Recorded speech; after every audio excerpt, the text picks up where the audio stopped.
part 9. Okay. We're calling this one Decoding Social Savvy. How does that sound? I like it. Catchy. Let's see if we can unlock the secrets of those people who just, seem to own every room they walk into. Yeah, those magnetic personalities that can connect with just about anyone. Exactly. Those, Lowndes calls them big winners. She says they have these subtle techniques they use to make a lasting impression. Like a secret playbook for social success. That's a great way to put it. Yeah. And we're going to get a sneak peek into that playbook today.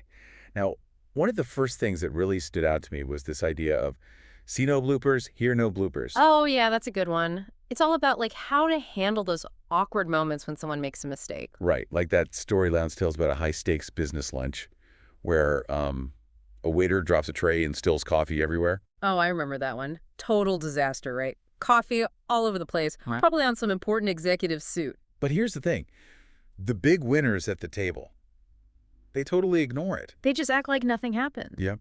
It's like they have the superpower for deflecting awkwardness. And I bet it makes the person who messed up feel a lot better too, right? That's exactly what Lowndes says. Everyone wants to maintain their composure, especially in a professional setting. Drawing attention to the mistake just makes them feel worse. It's like, shining a spotlight on their vulnerability. So by ignoring the blunder, you're actually helping them save face. It's counterintuitive, but it makes sense. It's like that saying, see no evil, hear no evil. Sometimes it's the best approach. Agreed. Okay, so we've got see no bloopers. What about when someone's telling a story and it gets totally derailed by an interruption? Oh, I hate when that happens. You're all caught up in the story, waiting for the punchline, and then, boom, someone changes the subject completely. Right. And it can be super awkward to try and get the conversation back on track, especially if the interruption was a long one. Totally. But Lowndes has a great technique for that. She calls it lend a helping tongue. I like that. Lend a helping tongue. Yeah. Basically, after the interruption, you gently steer the conversation back to the storyteller and give them a chance to finish their thought. So it's like you're rescuing the story from oblivion. Exactly. And it makes you look like a hero in the eyes of the storyteller. Especially if it's someone, whose opinion you care about or who might be able to help you out in some way. It's a simple act of kindness, but it can go a long way. Totally. It shows you're actually listening and that you value what they have to say. Okay, see no bloopers. Lend a helping tongue. Got it. What else is in this big winner playbook? Well, she gets into this kind of unspoken rule of social dynamics that's really interesting. The what's in it for me factor. The IIFM. Yeah, we've all got one, right? Yeah, pretty much. It's that, underlying question that everyone asks themselves in every interaction. How does this benefit me? Right. And Lowndes says that big winners are very upfront about this, especially when it comes to favors. So instead of beating around the bush or pretending like we don't have ulterior motives, we should just be honest about what we want. Exactly. It might feel a little awkward at first to be that direct, but it actually builds trust in the long run. I can see that. Like, hey, I'm wondering if you could help me with this, and in return, I can offer you this. Transparency builds stronger relationships. Exactly. And speaking of favors, Lowndes emphasizes the importance of timing. Oh yeah, timing is everything. She's got that great story about the young guy who gets an interview with a top executive thanks to his uncle. Oh. But instead of waiting a day or two to call and say thank you, he calls the executive's office minutes after getting the green light. Too eager, much. Way too eager. And Lowndes points out that it makes it seem like he's viewing the favor as a transaction instead of an act of generosity. Which is a huge turnoff, right? Big time. So patience is key. Let the person savor the favor before you come knocking for a return favor. Right. It's like letting the good vibes settle in before you ask for something in return. Makes a big difference. So we've got, let's see no bloopers, lend a helping tongue, bear your YFMM, and now let them savor the favor.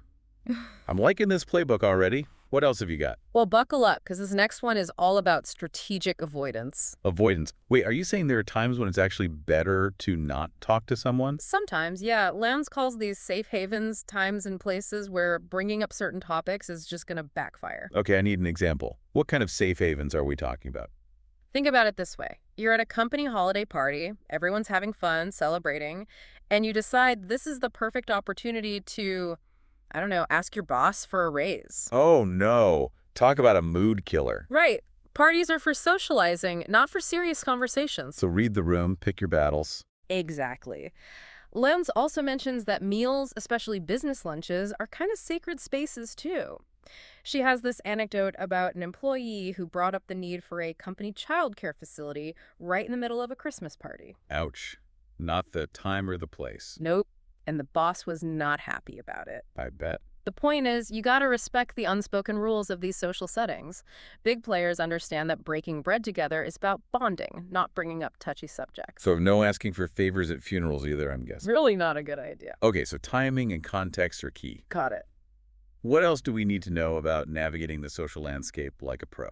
All right, this one's interesting. Lowndes actually advises against always seizing the moment to close a deal, even when it seems like fate has intervened. Wait, what? I thought we were all about taking advantage of every opportunity to make those connections. We are, but there's a difference between being opportunistic and being, well, pushy. Okay, you've got my attention. Give me an example. Imagine you've been trying to get a meeting with a potential client, someone who could be a game changer for your business. But no luck, right? And then one day you just happen to bump into them in line at the supermarket? Oh, I can see where this is going. It's like the universe is giving you a sign. Go for it. Make your pitch. Exactly. But Lowndes says, hold your horses. Ambushing someone like that can totally backfire. It comes across as aggressive and disrespectful of their personal space. Yeah, no one wants to be cornered in this cereal aisle and forced to listen to a sales pitch. Especially if they're just trying to grab some milk and go home. So, what should you do in that situation? If you can't make your pitch, how do you make the most of that chance encounter? Keep it light and brief. A friendly hello is enough. You're acknowledging them without putting them on the spot. So you're saying that sometimes less is more. By not being pushy, you actually make yourself more appealing. Exactly. You're showing them that you respect their boundaries, and that can go a long way. Okay, I'm starting to see how these big winner techniques are all about being subtle and strategic. It's not about being the loudest voice in the room. It's about understanding those unspoken social cues. Right on. And this next one is all about empathy. Empathy, I'm all for it. But how does that fit into the big winner playbook? Lowndes calls it emptying their tanks. Emptying their tanks. Now I'm picturing a gas station. It's a good analogy. Think of it this way. We all have times when we just need to vent, right? Get things off our chest. It's like our emotional tank is full. And we need to release some of that pressure before we can move on. Exactly.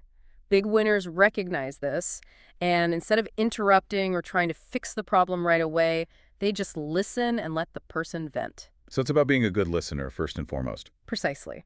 She uses a really powerful story to illustrate this point. She talks about a triage nurse in an emergency room who bombards patients with questions about insurance and stuff before even acknowledging their pain. Oh, man. I can only imagine how frustrating that would be. You're injured, you're probably scared, and all they care about is paperwork. Right. Talk about tone deaf. It's a classic example of someone not emptying the tanks. Then Lowndes contrasts this with another nurse who does the opposite. This nurse lets the patients tell their story first, lets them get all their emotions out. And I bet those patients were much more cooperative and, receptive to treatment after that. Absolutely. They felt heard, understood, and that makes a huge difference. So the takeaway is, when someone's upset or overwhelmed, just listen. Let them empty their tanks before you try to jump in with solutions or advice. Right. And Lowndes even has a specific technique for showing that you're really listening and empathizing. She calls it echo the emo. Echo the emo. I kind of like that. What's it all about? Basically, it's about mirroring back the other person's emotions, showing that you get how they're feeling. Like you're saying, I see you, I hear you, Yeah. and I understand what you're going through. Exactly. Validation is key here. When we feel validated, we feel connected, and we're more likely to be open to what the other person has to say. I like it. It's a great reminder that empathy is one of the most powerful tools we have for building strong relationships. Totally. And Lowndes gives a great example of echo the emo in action. It involves a pair of ripped trousers and a company called LL Bean. Ripped trousers. Okay, I'm intrigued. Tell me more about this. So a friend of Lowndes bought a brand new pair of LL Bean trousers, and get this, on his first date with a new girlfriend, the seam ripped right down the middle. Oh, no. What a nightmare. Talk about a first impression. Right. Total date disaster. So Lowndes calls up LL Bean to complain, and the customer service agent she talks to is amazing. She doesn't just listen to the facts of the situation, she also acknowledges how awful the experience must have been for her friend. So she didn't just say, okay, we'll send you a new pair. She went deeper and recognized the emotional impact of the situation. Exactly. She echoed the emo. And the result? Well, I'm guessing LL Bean went above and beyond to make things right. You bet. They sent a replacement pair of trousers, a handwritten apology, and a generous gift certificate. Wow. Talk about turning a negative into a positive. Right. And that's a great example of another big winner technique, Lowndes highlights. My goof, your gain. My goof, your gain. I'm loving these names. So when you mess up, you don't just apologize, you go above and beyond to compensate the other person. Exactly. It's all about turning mistakes into opportunities to strengthen relationships. And it works like a charm. Okay, I'm starting to feel like I'm assembling a toolkit for social success here. What else do I need to know? Well, one of the most elegant techniques Lowndes describes is the art of letting someone save face, even when they've messed up. So it's like picking your battles, right? Yeah. Sometimes it's better to let something slide than to make a big deal out of it. Exactly. Lyons tells this really classy story about a socialite, Lady Stephanie, who's hosting a brunch, and she catches one of her guests trying to steal a valuable Fabergé egg. Wait, what? Someone tried to steal a Fabergé egg from a high society brunch? That's bold. Right. But instead of making a scene, Lady Stephanie very discreetly maneuvers the situation so that the guest can return the egg without anyone else knowing what happened. Wow, that's smooth. She totally outsmarted the thief without anyone even realizing it. Exactly. And by choosing silence and discretion over confrontation, Lady Stephanie actually elevates her own standing in the eyes of others. It's a power move disguised as kindness. I love it. It's like she's taking the high road and making the other person look even worse by comparison. Precisely. It's a great example of how sometimes less is more. Okay, so we're learning to let people save face. We're choosing our battles wisely. What's next on this big winner journey? Get ready for this one because it involves buttercups. Buttercups? Wait, are we talking about the flowers? Not quite. Lowndes uses the term buttercups to describe complimentary letters written about someone to their boss. Oh, I like this already. It's like a preemptive strike of goodwill. Exactly. She tells the story about how she once got a huge photocopying job done ahead of schedule just by writing a nice letter to the manager's boss, praising his work. And I bet it worked like a charm. Yeah. Everyone loves a little positive feedback, especially when it comes from a customer. Oh, yeah. And from then on, she was treated like royalty whenever she went to that store. I can see how that would work. It makes the employee look good. It makes the boss look good. Everyone wins. And the best part is it's not limited to retail settings. Lowndes suggests using buttercups for anyone who provides a service, your accountant, your mechanic, even your kid's teacher. Okay, I'm definitely adding buttercup letters to my repertoire. It's such a thoughtful and strategic way to build relationships. Right. And it costs you practically nothing but a few minutes of your time. So we're writing buttercup letters, we're letting people save face. What other social ninja skills are we learning today? Well, have you ever noticed how in group settings, the people who respond first often seem to have that leadership quality about them? Yes. It's like they set the tone for the whole room. The person who's always first to clap after a presentation, or the one who confidently voices their opinion in a meeting, they just seem to exude confidence. Lowndes calls this leading the listener. Leading the listeners. Catchy. It's about understanding that our initial reactions have a ripple effect. When we respond positively, we're not just validating the speaker, but we're also encouraging others to do the same. So it's about creating momentum, setting a positive tone that others can follow. Exactly. And it makes you look like a leader, someone who's engaged and decisive. Okay, I'm going to start leading the listeners from now on. I like it. What else is in this big winner playbook? All right, ready for one last technique? Hit me with it.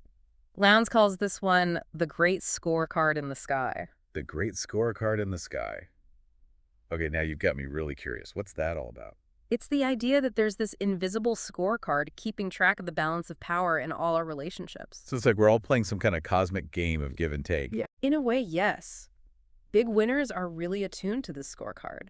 They understand the importance of reciprocity, of making sure that the scales are balanced. She illustrates this with a story about a date that went horribly wrong, right? Oh, yeah. The guy she was supposed to go out with just didn't show up, and then instead of apologizing or acknowledging that he messed up, he just asks her when they can reschedule at her place, of course. Ouch. Talk about a major scorecard fail. Right? And it shows a complete lack of awareness. So the lesson here is to be mindful of the score in our own relationships. If we've received a favor, we should be looking for ways to reciprocate. If we've messed up, we need to make amends. It's about maintaining that equilibrium, that balance that keeps relationships healthy and strong. Exactly. It's not about keeping track of every little thing, but rather about being aware of the overall flow of give and take. This is such a fascinating concept. I love how Lowndes weaves these practical tips together with a deeper understanding of human psychology. Me too.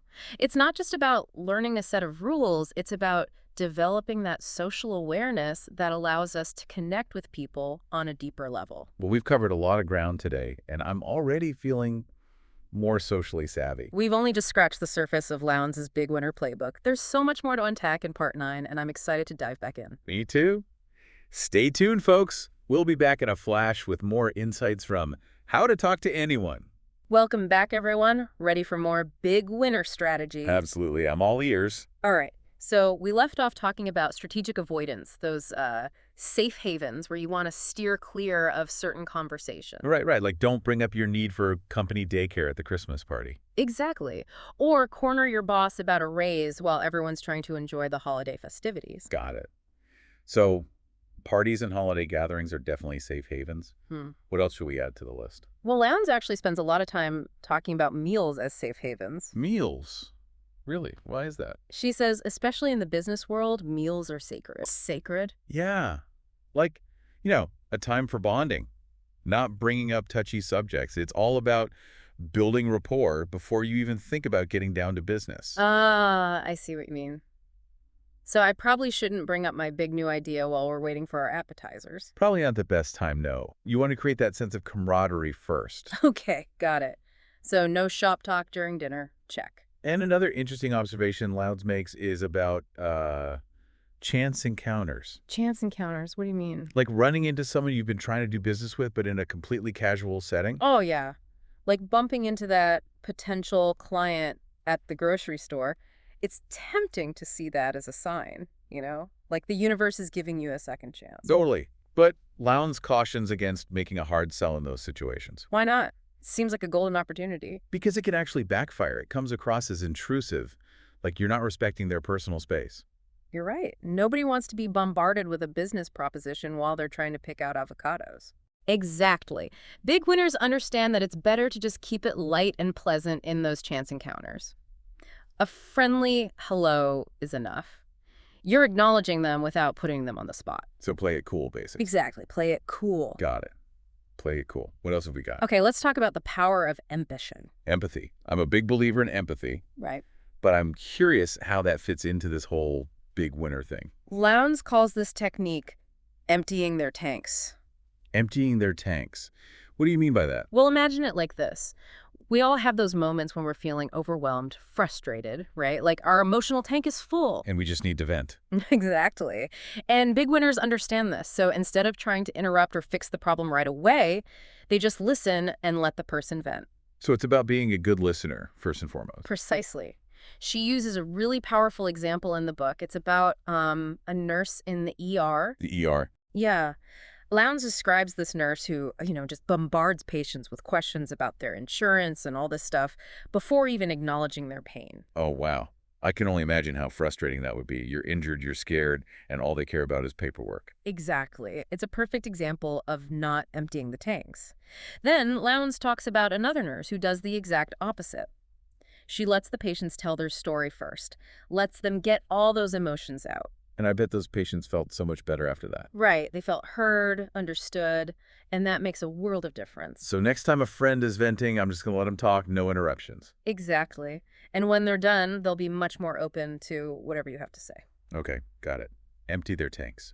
Uh-huh. What else is in this empathy toolkit? Well, Lowndes also talks about this technique she calls echo the emo. Echo the emo. What is that? Some kind of fancy sound effect?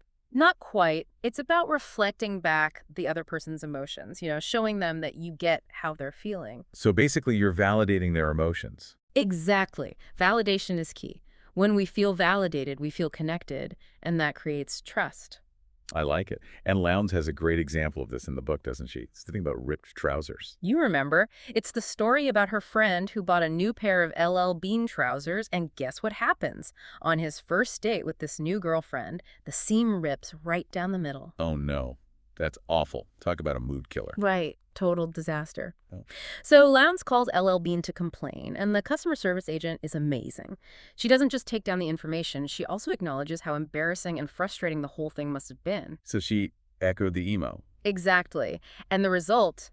They sent a new pair of trousers, a handwritten apology, and a gift certificate. Wow. That's impressive. Right. And it's a perfect example of that my goof your game principle we talked about earlier. Ah, so it applies to companies too. Absolutely. When a company takes responsibility for a mistake and goes above and beyond to make things right, it builds customer loyalty. That's a good lesson for any business owner out there. Okay, so we've got emptying their tanks, echo the emo, my goof, your gain. This big winner playbook is getting pretty full. What else do we have? Well, let's talk about the art of letting someone save face even when they've messed up. Ah, so it's about knowing when to pick your battles. Exactly. Sometimes it's better to just let things slide. Especially if making a big deal out of it is just going to embarrass the person even more. Exactly. Lands illustrates this with a really cool story about a socialite, Lady Stephanie, who catches a guest trying to steal one of her Fabergé eggs. Wait, what? Someone tried to steal a Fabergé egg at a fancy brunch? Right. But instead of calling the police or making a scene, Lady Stephanie very subtly handles the situation so that the guest can return the egg without anyone else knowing. Wow, that's impressive. Talk about grace under pressure. Right, and it makes Lady Stephanie look even more sophisticated in the eyes of her other guests. It's like she took the high road and made the other person look even worse by comparison. Exactly. It's a power move disguised as kindness. Okay, so we're letting people save face, we're being mindful of context, we're emptying those emotional tanks. Anything else we need to know? Oh, we've got plenty more. But we'll have to save those for the next segment. All right then. Stay tuned, everyone. We'll be back in a flash with more insights from How to Talk to Anyone. Welcome back, everyone. We're wrapping up our deep dive into How to Talk to Anyone. And I'm feeling like a social ninja in training. I'm glad to hear it. It's been fun, hasn't it? It really has. But before we wrap up, I have one more question. Go for it. We've talked a lot about how to handle other people's blunders, but what about when we're the ones who mess up? Ah, yes, the inevitable social faux pas. Exactly. We've all been there, right? Those moments when you just want to crawl under a rock and disappear. Oh, absolutely. But even big winners make mistakes. They do? Oh, yeah. Nobody's perfect. But what sets them apart is how they recover from those mistakes.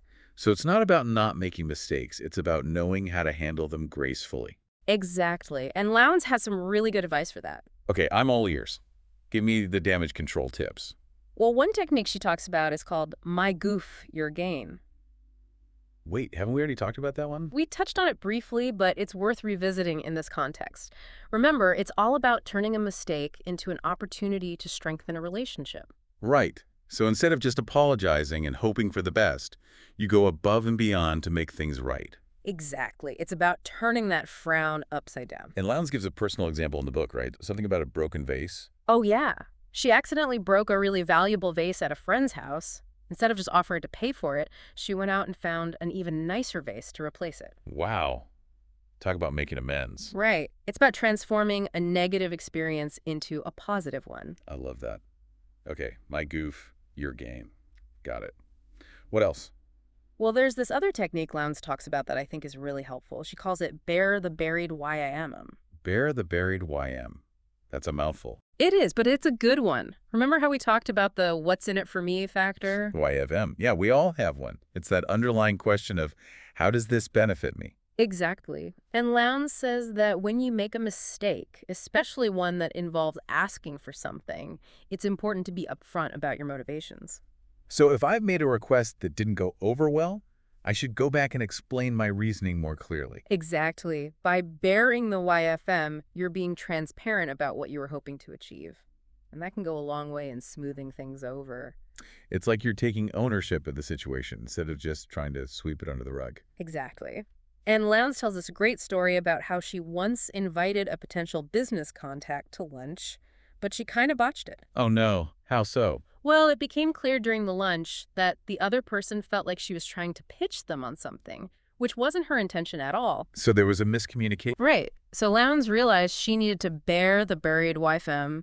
She explained that she just wanted to get to know the person better, that she wasn't trying to pressure them into anything. And it worked? Like a charm. The tension immediately dissipated, and they were able to have a much more relaxed and enjoyable conversation. That's a great reminder that clear communication is key. Absolutely. Okay, so we've got my goof, your gain, and bear the buried YFM. Any other tips for handling our own blunders? As I was reading this section, I was struck by this underlying message that Lance keeps coming back to. What's that?